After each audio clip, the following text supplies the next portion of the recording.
an elderly man complained to the wife that he wasn't enjoying the sex the sex styles, and the woman took it to the general superior. overseer. So they called the man out. I There's say- something called calling out. I said, what's that? Elder, you are asking for styles. It's just for you to lie down and you just, what's that? And the man said, I want more than that. You want to go to hell. But the man said, I would rather go to hell. And began to jump on young ladies. Wow. Yes.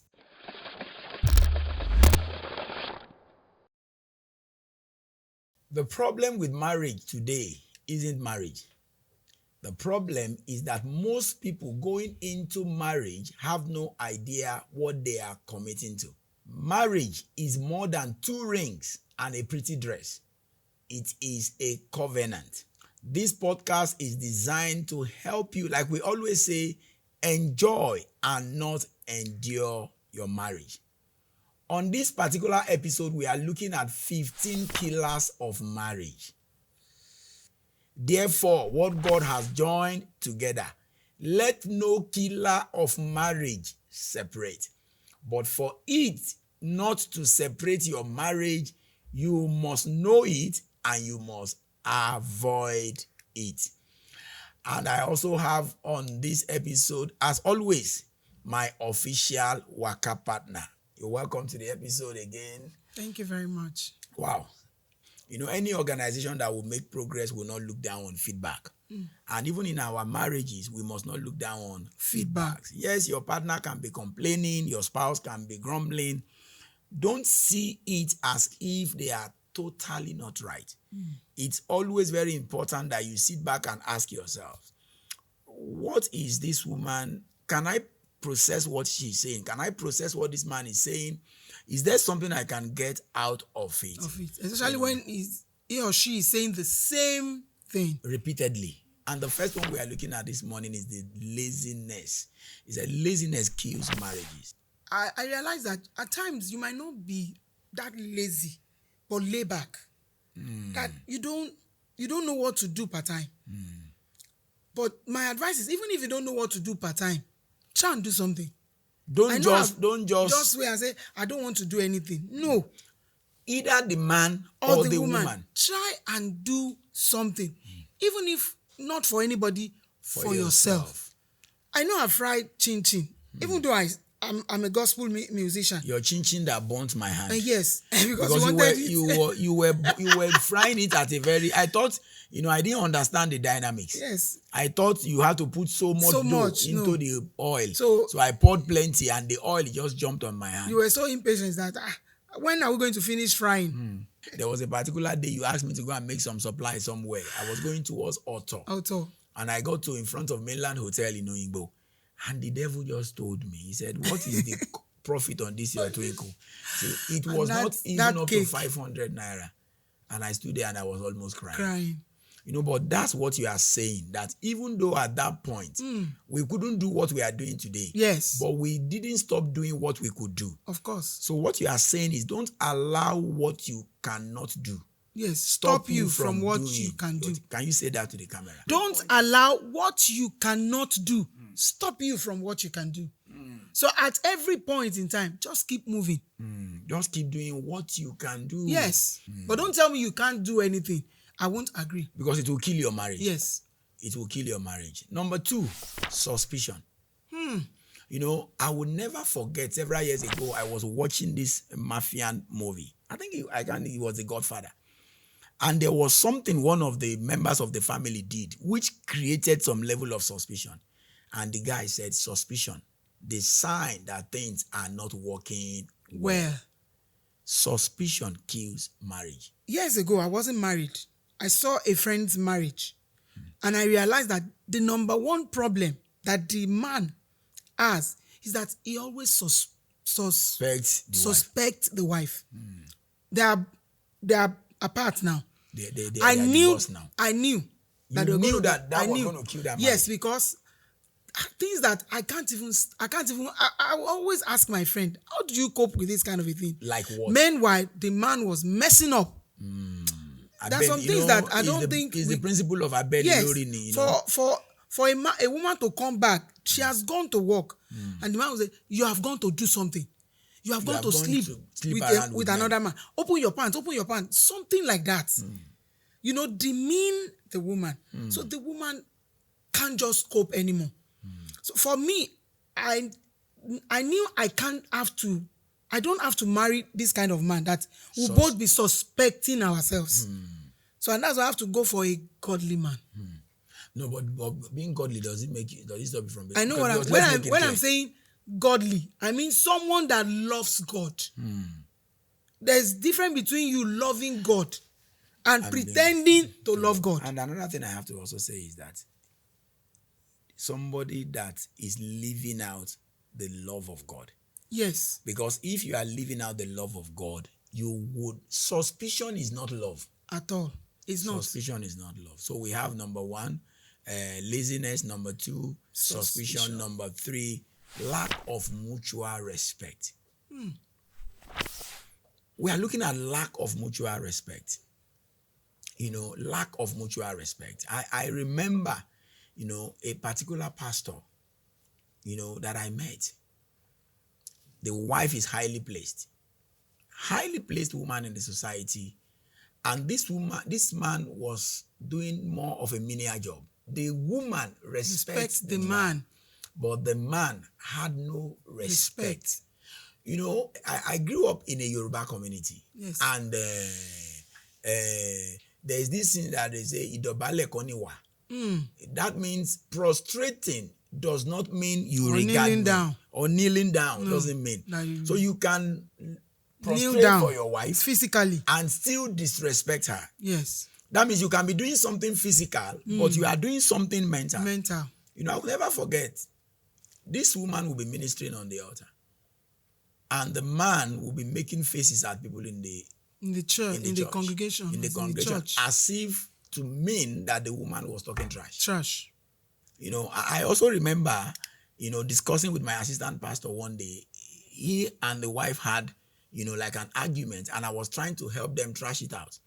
And the wife wanted to make her point and started raising her voice. And I made it clear to her. I said, the moment you raise your voice at your husband, you have lost your point. Your point, you see, your presentation can kill your product. You have a valid point, but you are presenting and expressing it in a disrespectful manner. I remember when we first got married, there were things that I was doing that you didn't like. Like what? Okay, I shout, and I'll tell you my voice is loud. So even though your voice is loud, you can still whisper. Yes. After all, you whisper. Yes. Then there's one thing I realized about respect. When a woman does not respect herself, she can't respect her husband. When a man does not respect himself, he can't respect his wife. When you have low mentality and low self-esteem, that means you esteem yourself low. You will want to esteem every other person low. You want to bring them down. There was, something that was like a trend on social media recently. And they said a lot of men, said they don't mind if a woman does not love them, but the woman should respect them. Let me say this clearly. Respect is a child of love. Say it again, sir. Respect is born out of love. You can never respect someone you don't love. You can't separate love and respect. Respect stems out of love. Something that also, trended on social media recently was a particular instance where, a lady said that the normal banters that she would throw with her husband before they got married, that after they got married, the husband didn't find it funny and amusing anymore. What could cause that? I think one of the things we must understand is that information flies around and we are prone to contamination. We are prone to contamination. And that's why the Bible says, guard your heart with all diligence. For out of it flows the issues of life. We should guard our heart from contamination. For example, somebody comes to my place and looks at my wife and look at the way my wife addressed me and then feels that it is not right. But I know this is right. I know my wife does not in any way disrespect me. It My happens, wife, though. it happens. It happens to It us, happened. but maybe Okay. you didn't remember. Which one? Okay, when we got married, Okay. I was coming from the Redeemed Christian Church of God. Yes. And as a minister, we always use Okay. So someone came into our house and said, why are you calling your husband by name? By name. Why are you saying O instead of eh? So and I remember using it for you. Say, sweetheart, Shemalo. And you were like, are you all right? Am I your father? And I was embarrassed. I'm like, Shebe is to respect. Say, I don't want that. I marry a babe. Please remain a babe for me. And I'm still that babe for you. For you. Because you don't enjoy. You say you want to turn me to an old man. And that's why I said, don't call me daddy wow. Don't call me daddy wow. And that's why I don't call you mommy wow. And that's why I don't permit you to tie some wrapper around your chest. Yes, so you see, because these things are contamination. People can start well, but that doesn't mean they will end well. Because they are information. And that's why when we are on social media, be careful what you are opening your mind to. So what I just want to say when it comes to lack of mutual respect, killing the marriage, is that please make sure that what was not an issue before you tie the knot, let it not be an issue now. If it becomes an issue, just know that your mind has been contaminated. Get the contamination out. Unforgiveness, bitterness, and malice. Let's talk about that. I'm this kind of a person that I can keep malice for the rest. Because you were raised in face me, I face you now. And apart from that, my mind was not renewed. I know. The major reason why you keep malice, let me tell you where they train people to keep malice. Face me and you face can't grow up in a flat. Yes. Because you don't have time for neighbors. But if you grew up in a butemeta, you grew up in face me, I face you. But you two grew up in face me and face you. I loved malice. Okay. No, you can't live in that kind of house and not like malice. Because your mom will quarrel with one neighbor. Yes. And you will hear that your mom and that neighbor fought. Yes. And you will just tighten your face. And when you see that neighbor, you go on the side of your mom, even though nobody sent you any message. So when we got married, I want to not talk to you when we have quarrel. But you can never. You will talk to me. So you will break it. I said, can we continue? Can we not talk? But you will continue. You ask for your food. You ask, what kind of a person is this? I will ask for my sex. You ask for everything. Everything. Unnecessary arguments, Inko. There are some necessary arguments. Yes. That means we need to discuss this thing. But I'm talking about unnecessary. As unnecessary as maybe the food is too salty. Like sometimes when you cook, there was one you cooked the other day, and what did I even tell you? I just told you, I said, your heart was not in this one. But the good thing is that you will still eat it. We will have to eat now. Some men will not. You told me about your daddy's own. That your daddy will not eat it. Your mom will have to go and prepare. My daddy's own was very funny. He would make that protest in a very funny way. Yes, he won't quarrel. He won't. Yes. He will just say, please get me gari. So your mother understands that. So when my mom says, get me gari to drink, babati binu niye. Yes. So she will just have to quickly go and prepare something again. And that's why I said he's on. These are, you know, things that can destroy our marriage starts as very petty things. And we don't need to be petty. Because how can you break a covenant over they didn't petty prepare things, good meal for me and everything? That you can say, okay, honey, can we go out and let's go and find something to eat now. Yes. Let's go and find something to eat. I read an article of a man that will always come to his mother's house immediately after their after they got married. Not long after to come and eat. And the mom was like, what is happening? Why will you be coming to my house? You just got married. I mean, your wife should be feeding you. So the guy's mother now asked around and realized that the lady doesn't know how to cook. But the man will not quarrel with the lady. My God. He knows that my mom can cook. Let me go and... So you know what mommy does? Very intelligent woman and very wise woman. She called the lady and said, come. Next week, come to my house. They both went to the market, did shopping. I said, I have party. By this weekend, my friends are coming. Wow. They both cooked the food together. So take quarter of the food and take it home. Then he said, and the guy didn't come. He said that one will last them for 2 weeks. So after 2 weeks, he saw the boy again. He said, what is happening? Then she did the same thing. So yeah, come again. Without letting the lady know that this is what I'm doing for you. So but after a while, the lady had to learn. I started improving. Improving. One of the things that was an issue for me was that because you are from Edo State. And Kogi. I was even laughing at my son yesterday. We were in the living room something. and we noticed that the fan, something dropped in the bedroom. So we went to check. I went to check him. He got that from me. And I saw that he was using hand fan. I got that from my mom. My wife would never sleep without hand fan, even if the weather is as cold as anything. Then she said she got it from her mom. From my mom. So my son too has that habit. Yes, no. He would go to bed with a hand fan, passing hand fan. And I will be quarreling over hand fan. Mommy, can I have my hand fan? So when the hand fan dropped, I went there, I saw the hand fan. I was like, the weather is very cold. So I now said, these Edo people about talk by a fan. But do you know that such a thing can infuriate some ladies? Yes. And say, what do you? That's why I said unnecessary arguments. Yes. Banters and jokes that you throw. Normally. I will just laugh over. And it now becomes something that you have to, fight over. Why do you say that to me? Why do you talk to me like that? And do you know something that I've also realized about this marriage thing? A lot of the times, because what caused the breakup was very unnecessary. When they asked them for their own part, to tell their part of the story, they won't say it. They won't say anything. Then they will now couch it as irreconcilable differences, just to speak big grammar. Because they know that if they say it was because I said he had fan that looked like Obatokwe, they will like, he said. You should have said he said. Let's look at keeping secrets. Secret keepers. For some people, it starts with the password of your phone.